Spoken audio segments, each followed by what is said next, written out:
بسم اللہ الرحمن الرحیم۔ گمنام ہیرو کے معزز ناظرین السلام علیکم۔ دوستو لائک ضرور کر دیا کریں، شکریہ۔ آئیے چلتے ہیں کہانی کی طرف۔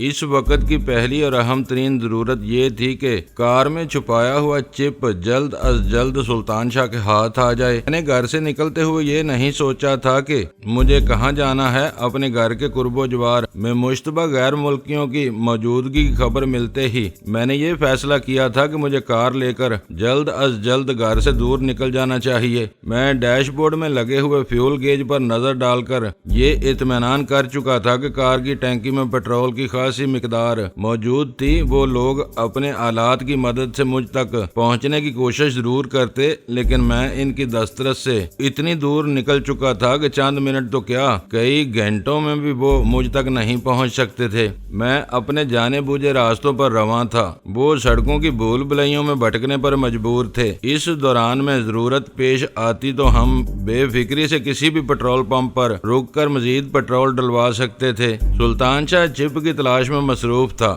میں نے اپنے ذہن پر زور دے کر یاد کیا اور مجھے پورا یقین ہو گیا کہ کم و بیش آدھے گھنٹے کی ملاقات میں گیری کو میری کار میں ایک بار بھی میرے جسم سے اتنا قریب ہونے کا موقع نہیں ملا تھا کہ وہ میری جیب میں کوئی چیز ڈالنے میں کامیاب ہوتا۔ میں نے اس بارے میں سلطان شاہ سے کوئی ذکر نہیں کیا، لیکن سگریٹ اور لائٹر نکالنے کے بہانے باری باری اپنی سب جیبوں کی تلاشی لے ڈالی۔ میری کسی جیب میں ایسی کوئی مشتبہ چیز نہیں تھی جس پر چپ ہونے کا شبہ کیا جا سکتا۔ میں نے دل ہی دل میں ایک فیصلہ کر لیا تھا کہ اگر سلطان شاہ گاڑی میں چپ تلاش کرنے میں کامیاب نہیں ہوا تو میں گاڑی کو خاموشی سے ایئرپورٹ کی پارکنگ لاٹ میں چھوڑ کر ٹیکسی میں گھر چلا جاؤں گا۔ اپنی جان اور سلامتی کے لیے کوئی خطرہ مول لینے سے بہتر تھا کہ گیری کی باغ کی ہوئی گاڑی سے ہاتھ دھو لیے جاتے۔ سلطان شاہ میرے اس فیصلے سے بے خبر اپنی دھن میں لگا ہوا تھا۔ میں نے ڈرگ روڈ اسٹیشن سے گاڑی بائیں طرف گھمائی اور اشارے فیصل پر نکل آیا۔ میرا رخ کراچی کے ایئرپورٹ کی طرف تھا۔ اچانک اس کے منہ سے ایک ہلکی سی مسرت امیز آواز برآمد ہوئی، مل گیا۔ اس کا وہ لفظی فقرہ اس قدر سنسنی خیز تھا کہ میرے بدن کو اضطراری سا جھٹکا لگا اور لمحہ بھر کے لیے گاڑی سڑک پر لہرا کر رہ گئی۔ اس وقت وہ اپنے بائیں طرف دروازے کے اندرونی حصے کے ساتھ لگی ہوئی جیب کی تلاشی میں مصروف تھا۔ چند ثانیوں بعد وہ اپنی سیٹ پر سیدھا ہوا تو اس کے ہاتھ کی چٹکی میں اسی قسم کا ایک بدا سا چپ دبا ہوا تھا جیسا پہلے میری جیب سے برآمد ہو چکا تھا۔ وہ چھوٹا سا غیر متحرک اور بے آواز پردہ بظاہر حقیر اور بے ضرر نظر آتا تھا، لیکن مخصوص قسم کی ریت کے ذرات کو سمو کر گوندا ہوا وہ طاقتور ریڈیائی اشارے نشر کر کے ہر لمحے قدرت کی صناعی کا اعلان کرتا رہتا تھا۔ میں ایک نظر میں اس چپ کو پہچان گیا جو بیک وقت مفید تھا اور مہلک بھی ثابت ہو سکتا تھا۔ ان نتائج کا انحصار اس کے استعمال کرنے والے کی نیت اور ارادوں پر تھا۔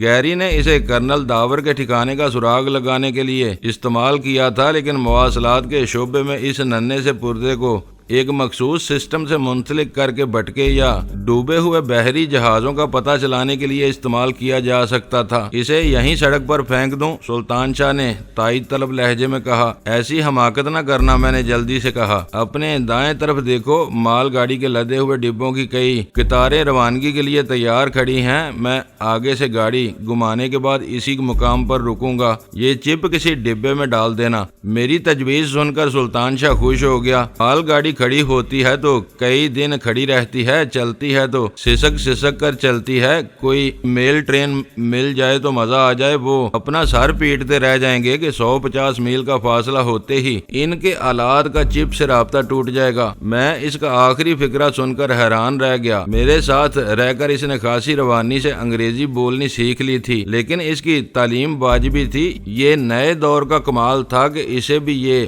اندازہ تھا کہ حساس آلات ایک خاص حد میں کام کرتے ہیں، وہ حد عبور کر لی جائے تو رابطہ ٹوٹ جاتا ہے۔ یہی کلیہ ہر اپریٹس کی رینج پر لاگو ہوتا تھا۔ رفتہ رفتہ تم سائنسدان ہوتے جا رہے ہو، میں نے ہنس کر کہا۔ اب کانٹوں پر نہ گھسیٹو، یہ باتیں آج کل کا بچہ جانتا ہے۔ ہمارے ٹیلی ویژن کا ریموٹ کنٹرول تمہارے کمرے میں کام نہیں کرتا، دروازے پر کھٹا کھٹ چلتا ہے۔ یہی مسئلہ کارڈ لیس فون کے ساتھ ہوتا ہے۔ دور دور ہوتے چلے جاؤ تو آواز کمزور ہوتے ہوتے بالکل غائب ہو جاتی ہے۔ ان باتوں کو جاننے کے لیے کسی سائنسی لیاقت کی ضرورت نہیں ہوتی۔ میں نے شاہ فیصل کالونی جانے والے راستے سے گاڑی کو واپس گھمایا اور اسٹیشن سے پہلے گاڑی کو سڑک سے اتار کر کنارے پر روک لیا۔ اس مقام پر دور تک ریلوے کی پٹڑیاں پھیلی ہوئی تھیں، جن پر مال گاڑی کے متعدد خاموش ڈبوں کے ساتھ کئی چلتے ہوئے ریلوے انجن اور مسافروں کی بوگیاں نظر آ رہی تھیں۔ سڑک اور ریلوے ویگنوں کے درمیان دیوار جیسی کوئی رکاوٹ حائل نہیں تھی۔ سلطان شاہ لمبے لمبے ڈاگ بھرتا ہوا ریلوے ٹریک پر پہنچا اور پھر مال گاڑی کے ڈبوں کی پہلی قطار کے نیچے سے ہو کر دوسری طرف میری نظروں سے اوجھل ہو گیا۔ مجھے اس امر میں کوئی شبہ نہیں تھا کہ سلطان شاہ نے ہمارے گھر کے اطراف میں جن سفید فاموں کو دیکھا تھا وہ گیری کے آدمی تھے۔ وہ گیری کے چھوڑے ہوئے چپ سے خارج ہونے والے ریڈیائی اشاروں کی گھنٹوں مانیٹرنگ کے بعد جب اس نتیجے پر پہنچ گئے کہ کرنل داور یا اس کی گاڑی اولڈ کلفٹن سے واپس اسٹیشن 4 جانے کے بجائے مسلسل گلشن اقبال کے ایک مقام پر کھڑی ہوئی تھی تو انہوں نے گیری سے رجوع کیا ہوگا۔ گیری نے وہ اہم خبر ملتے ہی ان کو ہمارے گھر کا سراغ لگانے کا حکم دے دیا۔ سلطان شاہ گیری کو نہیں جانتا تھا۔ وہ یہ خبر لایا تھا کہ 2 مشتبہ امریکی ہمارے علاقے کی گلیوں میں بھٹک رہے تھے۔ وہ عطا اللہ عیسیٰ کھیلوی کے درد بھرے گانوں کی تلاش میں گھر سے نکلا تھا اور اپنی فطرت ذہانت کے بل پر ایک چونکا دینے والی اطلاع کے ساتھ گھر واپس آیا تھا۔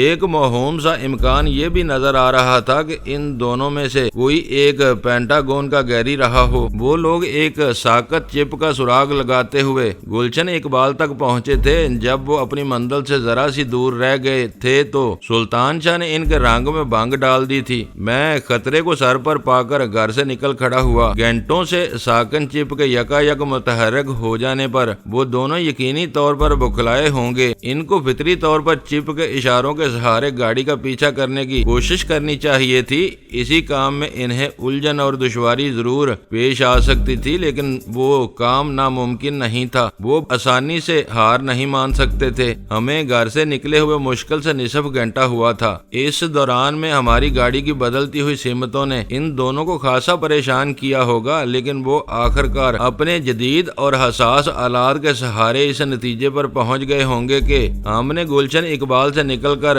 شارع فیصل کا راستہ اختیار کیا تھا۔ وہ جہاں بھی تھے ان کو وہاں سے شارع فیصل کا رخ کرنا چاہیے تھا۔ ہماری چلتی ہوئی گاڑی رک چکی تھی۔ سلطان شاہ چپ لے کر ریلوے لائنوں پر گیا ہوا تھا۔ انہیں چند 100 میٹر کی نقل و حرکت سے زیادہ فرق نہیں پڑنا چاہیے تھا۔ ہماری گاڑی کے رک جانے سے ان کا جوش بڑھنے کی توقع تھی۔ کچھ دیر بعد وہ اس مقام پر پہنچتے تو شاید مال گاڑی حرکت میں نہ آئی ہوتی۔ وہ دونوں یہ دیکھ کر اپنے سر پیٹ لیتے کہ کرنل داور کی گاڑی میں ڈالا ہوا چپ مال گاڑی کے کسی ڈبے کے پوشیدہ مقام سے اپنے سگنل نشر کر رہا تھا۔ کیوں مسکرا رہے ہو؟ سلطان شاہ کی آواز سن کر میں چونک پڑا۔ وہ اپنا کام مکمل کر کے میری بے خبری میں واپس آ چکا تھا۔ یہ سوچ رہا تھا کہ انہیں اپنی بھاگ دوڑ کے اختتام پر ہماری گاڑی کے بجائے ریلوے ویگن ملے گی تو ان کا کیا حال ہوگا۔ میں نے انجن سٹارٹ کرتے ہوئے ہنس کر کہا۔ ہمارے ذہنوں سے چپ کا بوجھ اتر چکا تھا۔ میں نے گھر واپسی کے لیے گاڑی کار ساز روڈ کی طرف ڈالنے کا فیصلہ کر لیا۔ گیری مجھ پر حاوی ہونے کی کوشش کر رہا تھا۔ اپنے پیش رو کی طرح اسے بھی اپنی برتری کا گمانڈ تھا۔ میں نے خاصی سوچ بچار اور مشاورت کے بعد اسے ایک جوابی جھٹکا دینے کا فیصلہ کر لیا۔ میرے لیے یہ نقطہ غیر اہم ہو گیا تھا کہ اس کا تعلق پینٹاگون سے تھا یا FBI والوں نے اسے نک کی جگہ لینے کے لیے بھیجا تھا۔ اصل بات یہ تھی کہ وہ میرے ہر روپ کا بدخواہ تھا۔ ڈینی کے خلاف اس نے کھل کر باتیں کی تھیں۔ وہ ڈینی کو مروانے یا پھر بے دست و پا کر کے پکڑ لینے کے عزائم کے ساتھ کراچی پہنچا تھا۔ اس نے اپنی دانست میں یہ باتیں کرنل داور سے کی تھیں جسے وہ اپنا حلیف بنائے رکھنے کی کھوکھلی باتیں کرتا رہا تھا۔ اس کی اصل نیت کا اندازہ چپ والے واقعے سے ہو چکا تھا جو خاصا سنگین تھا۔ اس بارے میں میری ابتدائی رائے یہ تھی کہ جو کچھ ہوا ہے اسے وہیں چھوڑ دیا جائے۔ گیری خود اس معاملے میں سر کھپاتا رہے کہ کرنل داور کی گاڑی میں ڈالا ہوا چپ ریلوے ویگن میں کیوں اور کیسے پہنچ گیا، لیکن پھر میں نے ارادہ بدل دیا۔ گیری کراچی میں نووارد تھا. اسے ابتدائی مراحل میں یہ سمجھانا ضروری تھا کہ ان لوگوں کے وسائل کے سامنے ہم اتنے زیادہ بے بس نہیں تھے جتنا وہ سمجھ رہا تھا. اسے اور اس کے ہمدردوں کو سبق سکھانے کا بہترین راستہ یہ تھا کہ اسے کسی منفی قیاس آرائی کا موقع دیے بغیر میں اس کے سر پر سوار ہو جاؤں. میں نے اس کا دیا ہوا نمبر ملایا تو اس نے خود ہی فون اٹھایا. میں داور بول رہا ہوں, تم سے ملنا چاہتا ہوں. میں نے کسی رسمی تمہید کے بغیر خاصے خشک لہجے میں کہا, کل میں نے یہی خواہش ظاہر کی تھی تو تم ٹال مٹول سے کام لے رہے تھے. حیرت ہے کہ آج تم کو مجھ سے ملنے کی ضرورت پیش آ گئی. خیریت تو ہے نا؟ یوں سمجھو کہ خیریت ہو گئی, ورنہ کل کوئی حادثہ بھی پیش آ سکتا تھا. لیکن کیا ہو گیا؟ میرے جارحانہ لب و لہجے نے اسے حیران کر دیا تھا. یہ سب باتیں فون پر نہیں کی جا سکتی, اسی لیے میں ملنا چاہ رہا تھا. ٹھیک ہے, دفتر آ جاؤ, تمہیں کوئی نہیں روکے گا. لیکن تم نے تو کہا تھا کہ نک کی موت کے سوگ میں تمہارے دفاتر 3 روز تک بند رہیں گے. اس بار میں نے حیران ہو کر پوچھا. روزمرہ کے کام بند ہیں, لیکن اہم کاموں کو التوا میں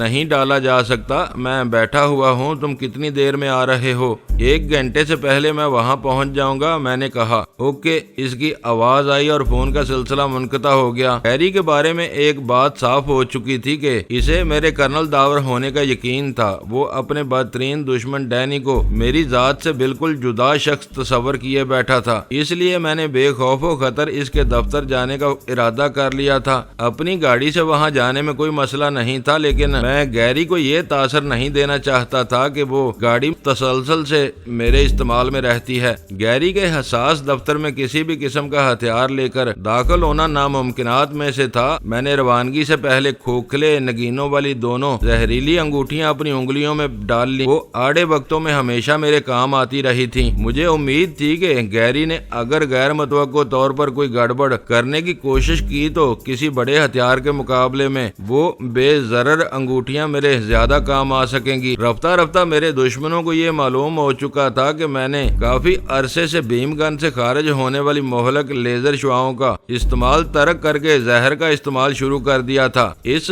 بارے میں اخبارات وغیرہ کے ذریعے جو تفصیل سامنے آئی تھی, اس سے صرف یہ ظاہر ہوتا تھا کہ مرنے والوں کے جسموں میں ایک چھوٹی سی سوئی کے ذریعے زہر داخل کیا جاتا تھا. سوئی جسم میں خفیف سی گہرائی تک اترتی تھی. میرے کسی بھی شکار کے جسم سے یا اس کے بے جان جسم کے قریب سے کوئی سوئی نہیں ملی تھی, اور یہ باور کیا جانے لگا تھا کہ میں کسی چھوٹی سرنج کے ذریعے ان لوگوں کو مارتا رہا تھا. کسی کو بھول کر بھی انگوٹھیوں کے کھوکھلے نگینوں سے زہر انجیکٹ کرنے والی تکنیک کا خیال نہیں آیا تھا. انگوٹھیوں سے لیس ہو کر میں گھر سے نکلا اور ٹیکسی کے ذریعے گیری کے کونسل خانے کے گیٹ پر جا پہنچا. عمارت کے باہر فٹ پاتھ پر مقامی پولیس کے مسلح نوجوان مورچہ لگائے حفاظت کے لیے مستعد بیٹھے ہوئے تھے. ٹیکسی ڈرائیور نے عمارت اور اس کے ظاہری حفاظتی بندوبست سے معروب ہو کر ٹیکسی ذرا آگے لے جا کر روکی ہی تھی کہ ایک پولیس والے نے بلند اور کرخت آواز میں اسے وہاں سے چلے جانے کا حکم دیا. ٹیکسی ڈرائیور کے ہاتھ پیر پھول گئے. اس نے بے چارگی سے میری طرف دیکھا اور گاڑی گیئر میں ڈال دی. اس سے پہلے کہ ٹیکسی دوبارہ حرکت میں آتی, دیو ہیکل فولادی دروازے کی ذیلی کھڑکی کھلی اور ایک مسلح باوردی امریکی سپاہی نے باہر نکل کر ہماری طرف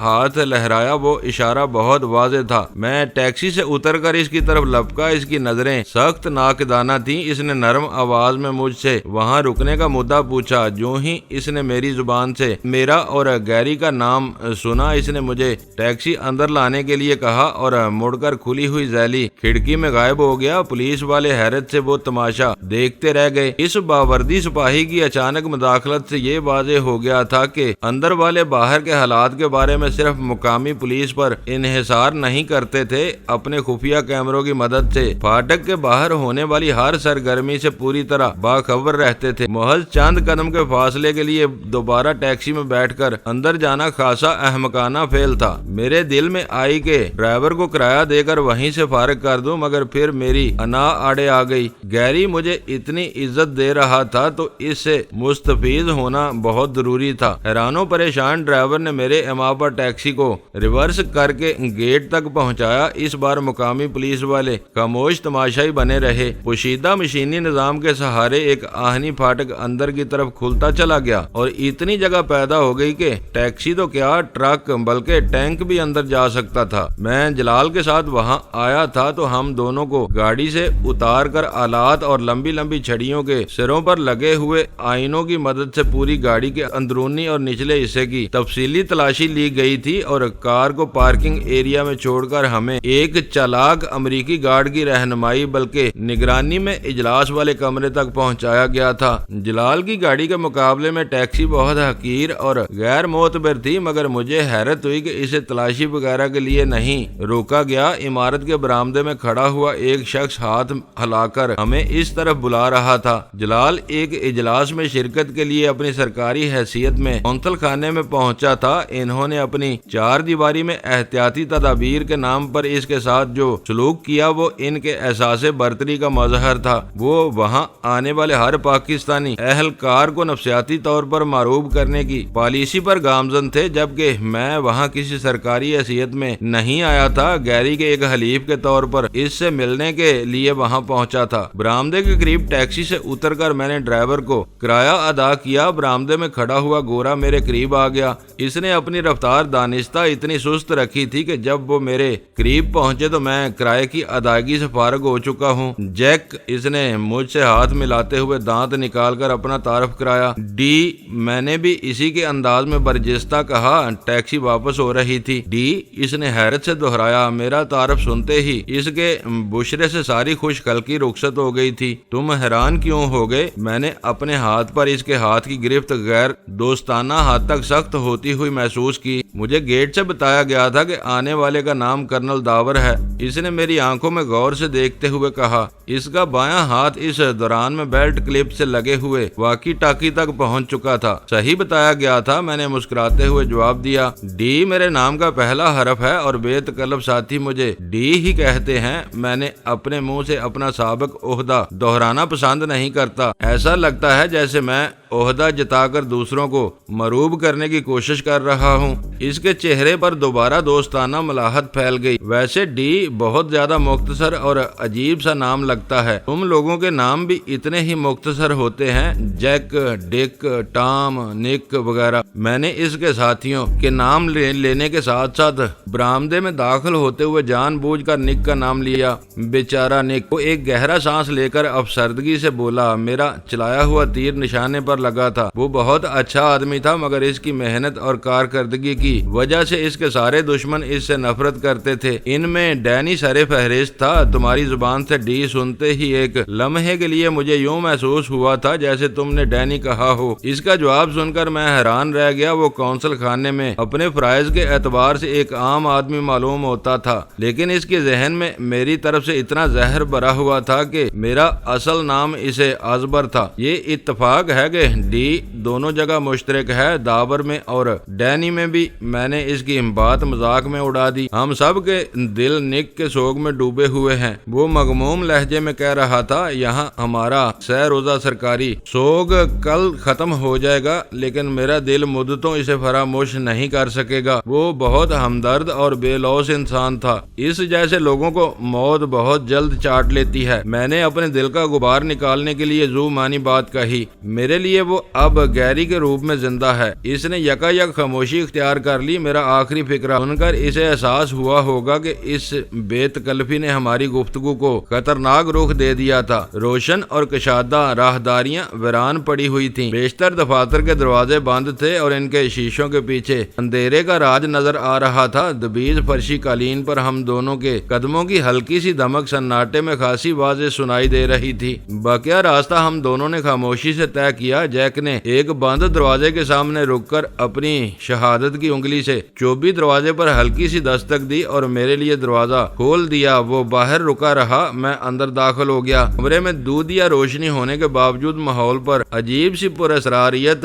طاری تھی۔ گیری ایک بڑی میز کے پیچھے دروازے کے مقابل بیٹھا ہوا تھا۔ اس کی میز پر کئی فائلیں بکھری ہوئی نظر آ رہی تھیں جو سوگ والے دن اس کی مصروفیت کی مظہر تھیں۔ ہائے ڈینی، کیا حال ہے؟ اس نے اپنی کرسی پر بیٹھے بیٹھے ہانک لگائی اور میں اس کے منہ سے اپنا تازہ ترین نام سن کر بری طرح چونک پڑا۔ کوئی مجھے اس نام سے پکارتا تھا، نہ میں نے کبھی خود کو اس نام سے متعارف کرایا تھا۔ جیک سے ملتے ہوئے وہ حرف برجستہ میرے ذہن میں آیا اور میں نے زندگی میں پہلی بار اپنے لیے ڈی کا لقب استعمال کر ڈالا۔ میں پریشان تھا کہ جیک مجھے دروازے پر چھوڑ کر لوٹ گیا تھا، اس کی گیری سے کوئی بات نہیں ہوئی تھی، پھر وہ نیا نام گیری کو کیسے معلوم ہو گیا تھا۔ اس اثناء میں گیری کی میز تک پہنچ چکا تھا۔ اس نے اپنی کرسی سے اٹھ کر گرم جوشی سے مجھ سے مصافحہ کرتے ہوئے کہا، تم بہت بوکھلائے ہوئے نظر آ رہے ہو، زیادہ پریشان ہونے کی ضرورت نہیں۔ میں نے تمہاری اور جیک کی گفتگو حرف بے حرف اپنے ٹیبل ٹاپ پر سنی ہے۔ اس عمارت میں دنیا کا مضبوط ترین مواصلاتی نظام برقرار رکھا جاتا ہے۔ میں یہاں بیٹھے بیٹھے عمارت کے کسی بھی حصے میں ہونے والی باتیں سن سکتا ہوں۔ میری پریشانی دور ہو گئی۔ میں نے ایک کرسی سنبھالتے ہوئے کہا، پھر تو ویزا کے لیے آنے والوں کی باتیں بھی سنی جاتی ہوں گی۔ اوہ یس، اس نے اپنے گھومنے والی کرسی کی پشتگاہ سے ٹیک لگا کر بے ساختہ کہا، وہ ایک مستقل شعبہ ہے۔ چند لوگ کچھ دیر کے لیے مل کر بیٹھتے ہیں تو اپنی تازہ ترین مسئلے پر باتیں ضرور کرتے ہیں۔ ان کی مدد سے ویزا افسر کو یہ فیصلہ کرنے میں مدد ملتی ہے کہ کس کو ویزا دینا چاہیے اور کسے انکار کر دینا بہتر ہوگا۔ ویسے یہ پرانی باتیں ہیں، آج کل کے حالات کے پیش نظر ہم نے کچھ عرصے سے یہاں سے ویزا کے اجراء کا سلسلہ بند کیا ہوا ہے، پھر یہ انٹرویو کا سلسلہ بس رسمی ہی ہو کر رہ جاتا ہوگا۔ میں نے اس کی بات کاٹ کر سوال کیا، کیونکہ وہ ایک اہم معاملہ تھا۔ ہر شخص سادہ لو اور باتونی نہیں ہوتا، بہت سے امیدوار چالاک اور محتاط ہوتے ہیں، وہ غیر ضروری طور پر اپنی زبان نہیں کھولتے۔ ان کے ویزا کا فیصلہ صرف انٹرویو کے نتیجے پر منحصر ہوتا ہے۔ ہم غیر ضروری طور پر کسی کو تنگ نہیں کرتے۔ اس نے اپنی کرسی پر آگے پیچھے جھولتے ہوئے کام کی بات چھیڑ دی، یہ بتاؤ کہ تم اس وقت کیسے آئے ہو؟ میں یہ بتانے کے لیے آیا ہوں کہ کل میرے ساتھ اچھا سلوک نہیں کیا گیا، مجھے اپنے ایک دوست کے سامنے سخت ندامت کا سامنا کرنا پڑا ہے۔ میں نے بہت سنجیدگی کے ساتھ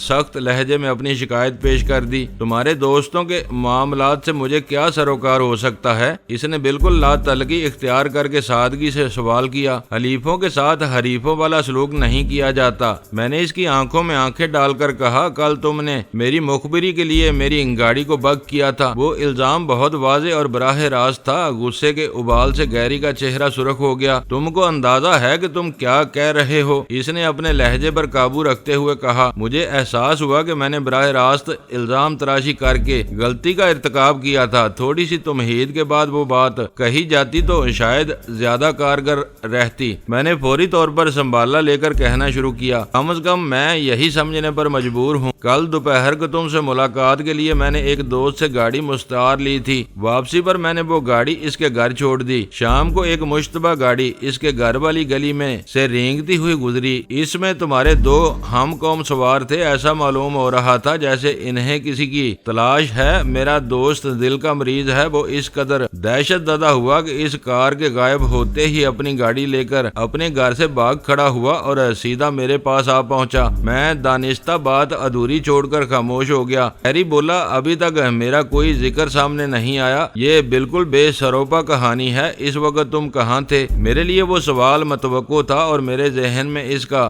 مسکت جواب بھی پہلے سے موجود تھا۔ میں نے اس کے سوال میں پنہا تجسس کو یکسر نظر انداز کر کے سرسری لہجے میں جواب دیا، میں اپنے ٹھکانے پر تھا۔ میرے لیے وہ کوئی نئی بات نہیں تھی۔ چند روز پہلے ایڈی دہلی جاتے ہوئے کراچی میں رکا تھا تو کچھ دیر کے لیے مجھ سے ملا بھی تھا۔ اس سے ملاقات کے بعد مجھے اپنی جیب میں ایک چپ ملا تھا۔ تجزیہ کرانے پر پتا چلا کہ وہ سگنلز نشر کرنے والا ایک خاموش آلہ تھا۔ میں نے اسے ایک طرف ڈال دیا اور آج تک نک سمیت کسی سے بھی کوئی شکایت نہیں کی۔ اپنے دوست کی کہانی سنتے ہی میرے ذہن میں اپنا تجربہ تازہ ہو گیا۔ اسے روکنے کی بجائے میں بھی اس کے ساتھ ہو لیا۔ وہ ڈرائیونگ کرتا رہا اور میں نے پسنجر سیٹ کے ارد گرد کی تلاشی لینی شروع کر دی، کیونکہ کل دوپہر کو تم تقریباً آدھے گھنٹے تک گاڑی کی اسی سیٹ پر بیٹھے رہے تھے۔ آخر کار مجھے ڈور پاکٹ میں اسی قسم کا دوسرا چپ مل گیا جیسا ایڈی نے میری جیب میں ڈالا تھا، اور تم کو یقین ہو گیا کہ وہ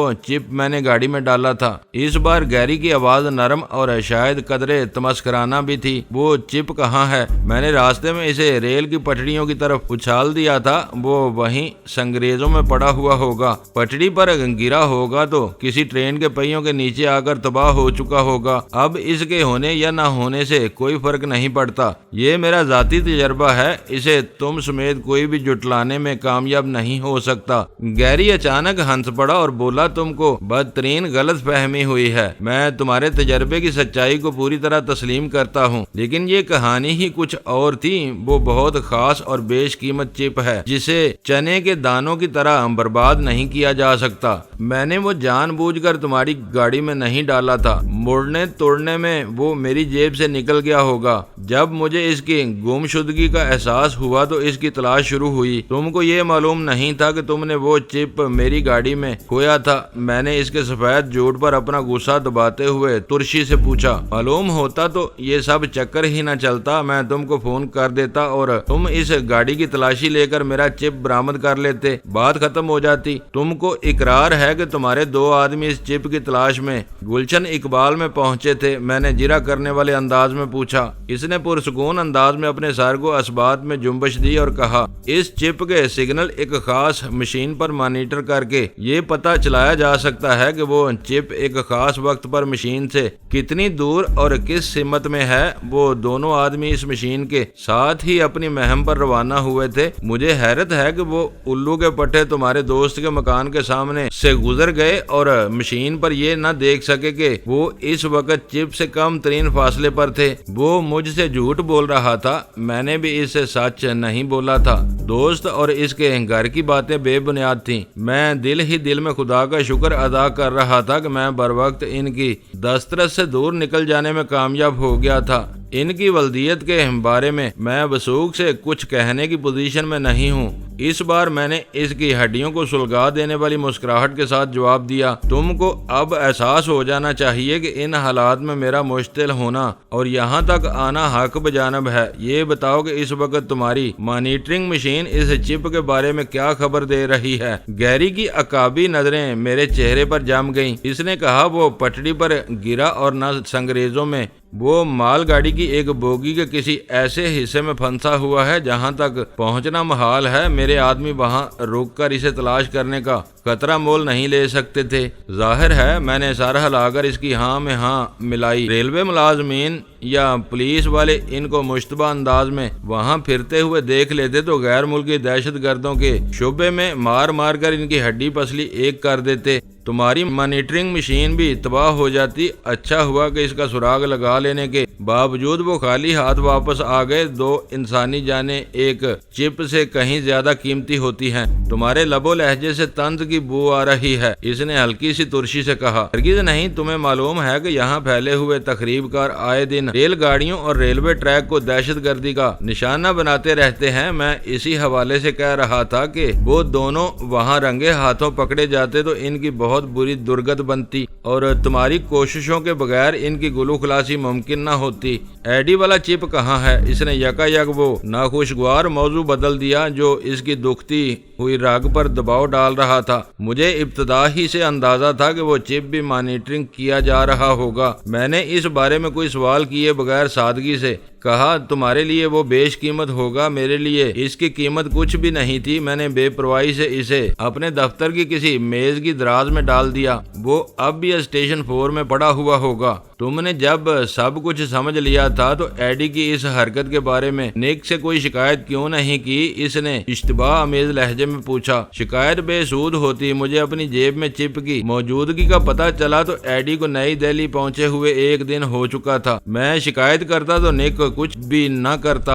ساری ذمہ داری ایڈی کے سر ڈال دیتا جو رتبے کے لحاظ سے اس سے سینئر تھا۔ اور کچھ ہوتا یا نہ ہوتا، نک کو یہ پتہ چل جاتا کہ ایڈی اپنی کوشش میں ناکام رہا تھا۔ وہ میرے جواب سے مطمئن نظر آیا تھا۔ میں اپنے فیصلے خود کرتا ہوں۔ میں نک کو ہر بات سے باخبر رکھنے کا پابند نہیں تھا۔ یہ بھی ممکن تھا کہ وہ مجھ سے چپ کی واپسی کا مطالبہ کر دیتا۔ اس کے ہونٹوں پر ایک گہری مسکراہٹ پھیل گئی۔ اس نے ایک جھٹکے سے اپنی کرسی آگے سرکائی اور کوہنیوں کے بل اپنی میز پر آگے کی طرف جھک کر بولا، یہ مطالبہ تو میرا بھی ہے۔ وہ چپ تمہارے لیے بیکار ہے، وہ مجھے لوٹا دو۔ میں لڑائی میں ہاتھ آیا ہوا مال لوٹانے کا عادی نہیں ہوں، خواہ اس کی وقت 2 کوڑی سے بھی کم ہو۔ میں نے قدرے سخت لہجے میں جواب دیا۔ نک سے تمہاری کبھی کوئی لڑائی نہیں ہوئی، تم دونوں کے درمیان جذباتی غلط فہمیاں جنم لیتی رہیں اور دور بھی ہوتی رہیں۔ وہ الگ قصے تھے۔ ایڈی باہر سے آیا تھا، اسے سارے پاس منظر کا علم نہیں تھا۔ اس نے آتے ہی ہوشیاری دکھانے کی کوشش کی مگر وہ اس کے کسی کام نہیں آ سکی۔ یہ بات تم بھی سمجھ سکتے ہو کہ میری بے خبری میں میری جیب میں چپ ڈال کر اس نے کوئی دوستانہ حرکت نہیں کی تھی۔ وہ چپ کسی کو نہیں دیا جا سکتا، تم اسے میری دوستانہ التجا بھی سمجھ سکتے ہو۔ اس نے خلوص اور نرمی سے کہا، لیکن مجھے اس کے ایک ایک لفظ سے مکاری کی بو آ رہی تھی۔ نہیں گیری،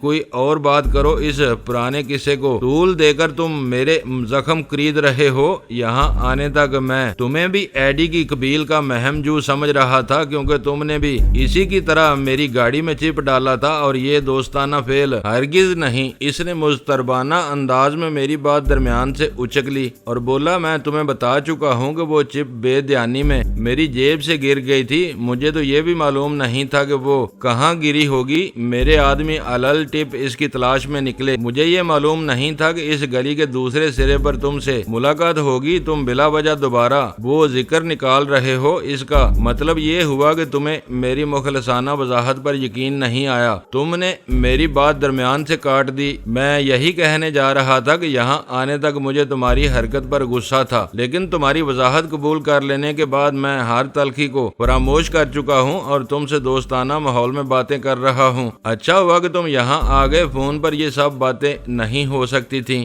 اس نے ایک گہرا سانس لے کر کہا، مجھے یہ جان کر خوشی ہوئی کہ میری وضاحت تم نے قبول کر لی ہے۔ آپس کی غلط فہمیاں دور کرنے کے لیے مذاکرات کی راہ سب سے بہتر ہوتی ہے۔ تم مجھ سے ملنے سے ہچکچا رہے تھے، مجھے فون پر ٹال رہے تھے، لیکن میں جانتا تھا کہ روبرو اور دو ٹوک بات چیت کیے بغیر یہ مسئلہ حل نہیں ہوگا۔ ایمانداری سے بتاؤ کہ نک کے بعد میری بھی تم سے ذہنی ہم آہنگی ہو چکی ہے۔ میں جب چاہوں تم سے مل سکتا ہوں۔ مجھے معلوم ہے کہ تم اسپیشل ٹاسک فورس کے اسٹیشن 4 میں رہتے ہو اور وہیں تمہارا کوئی دفتر بھی ہوگا۔ آخر مجھے تمہاری گاڑی میں چپ ڈالنے کی کیا ضرورت تھی؟ اپنی پوزیشن کی ضرورت سے زیادہ صفائی پیش کرنے کی کوشش میں اس نے ایک بہت نازک سوال چھیڑ دیا تھا۔ مجھے دل کھول کر اسے رگیدنے کا موقع میسر آ گیا۔ میں نے اپنی کرسی پر پھیل کر بیٹھتے ہوئے کہا، بات بہت سیدھی سی ہے۔ تم لوگوں کے ذہنوں میں یہ بات بیٹھ گئی ہے کہ میں ڈینی کی کمی گاہ سے واقف ہوں اور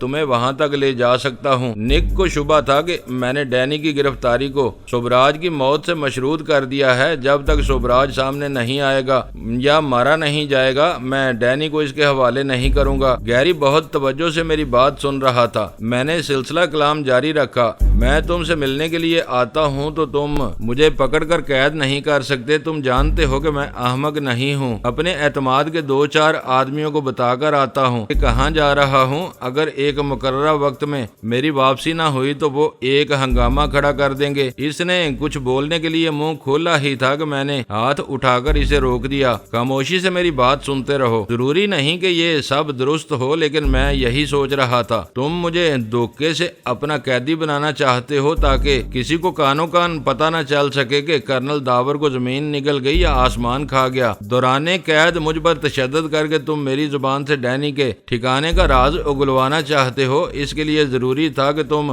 لوگ میری پل پل کی نقل و حرکت سے باخبر رہو اور موقع ملتے ہی مجھ پر ہاتھ ڈال دو۔ اس بارے میں پہلی کوشش ایڈی نے کی۔ ایڈی چلا جاتا، وہ چپ میرے ہاتھ نہ لگتا تو میں بے فکری سے پورے شہر میں گھومتا رہتا اور اس کے آدمی میری گات میں لگے رہتے اور کسی بھی وقت ان کا جال میرے اوپر آ گرتا۔ ایڈی ناکام ہو گیا، نک مارا گیا، تم آئے تو تم نے بھی ایڈی والی راہ اختیار کی اور اس بار چپ میری جیب میں ڈالنے کے بجائے گاڑی میں ڈال دیا، کیونکہ تم اسے میری گاڑی سمجھ رہے تھے۔ تمہارا منصوبہ بھی بالکل وہی تھا جو ایڈی کا تھا۔ تم نے اسی کارڈ کو محض اس وجہ سے دوبارہ استعمال کیا کہ تم ایڈی والے چپ کے انجام سے بے خبر تھے اور میں نے اس کے بارے میں نک سے ایک لفظ نہیں کہا تھا۔ اوہ خدا! گیری اپنی دونوں ہتھیلیاں میز کی سطح پر مار کر بولا، تم نے شیطانی دماغ پایا ہے۔ ہمارے ذہنوں میں دور دور تک تمہارے اغوا کا کوئی گمان نہیں تھا اور تم نے ایک ذرا سی بات کو پکڑ کر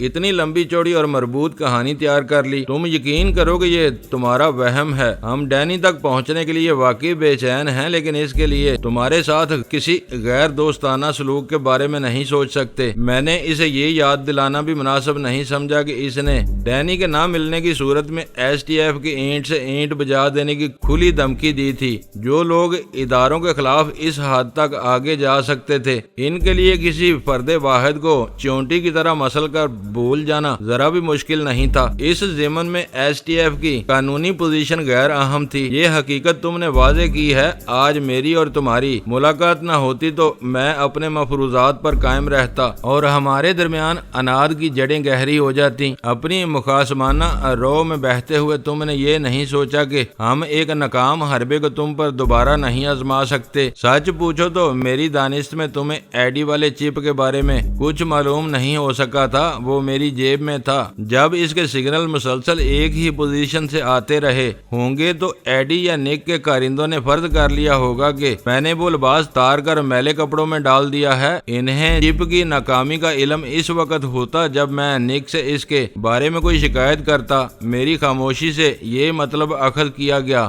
کہ مجھے ایڈی والے چپ کے بارے میں کچھ معلوم نہیں ہوا۔ میں نے بایولوجیکل گن کی شکایت کی تھی تو منطقی طور پر مجھے چپ کا ذکر بھی کرنا چاہیے تھا۔ تمہارے پاس ہر سوال کا جواب موجود ہے۔ اس مرتبہ گیری کی آواز سے ہزیمت جھلک رہی تھی۔ یہ بتاؤ کہ اب تمہارا ذہن صاف ہوا یا اس میں ابھی بھی بغض اور کینے کی کچھ جراثیم پرورش پا رہے ہیں؟ یہ بغض اور کینہ نہیں تھا، میرے نظریے کی بنیاد حقائق پر تھی۔ یہ بتاؤ کہ تمہیں اس میں کہیں کوئی جھول نظر آیا؟ میں یہی کہہ رہا تھا کہ تم غضب کا دماغ پایا ہے، بکھری ہوئی کڑیوں کو خوب یکجا کرتے ہو۔ منتشر واقعات کو ایک دوسرے سے مربوط کرنا میرے منصب کے فرائض میں داخل ہے۔ کم و بیش ہم سب یہی کام کرتے ہیں، شاید ہی کوئی اس ذمہ داری سے مستثنا ہو، مگر میں خود ایسی کہانی تیار نہیں کر سکتا تھا۔ میں تمہارے اعتراف پر کوئی تبصرہ نہیں کر سکتا۔ برا نہ مانو تو میں اپنے ذاتی تجسس کو دور کرنے کے لیے ایک سوال کرنا چاہتا ہوں۔ اس وقت ہم ایک دوسرے کو زیادہ بہتر جان چکے ہیں۔ مجھے خوشی ہے کہ تم ذہین ہونے کے ساتھ ساتھ صاف گو بھی ہو۔ وسوسوں کو اپنے دل میں پروان چڑھانے کی بجائے یہاں آئے اور مجھ سے کھل کر بات کر لی۔ کہو کیا پوچھنا چاہتے ہو؟ میرے معاملے میں تم خود کو نک کا قریبی جانشین قرار دے رہے ہو۔ وہ ایف بی آئی کا ایجنٹ تھا، تم پینٹاگون کے آدمی ہو۔ یہ کیا گورکھ دھندا ہے؟ یہ اختیارات کی سطح کی بات ہے۔ اس مثلث کے نچلے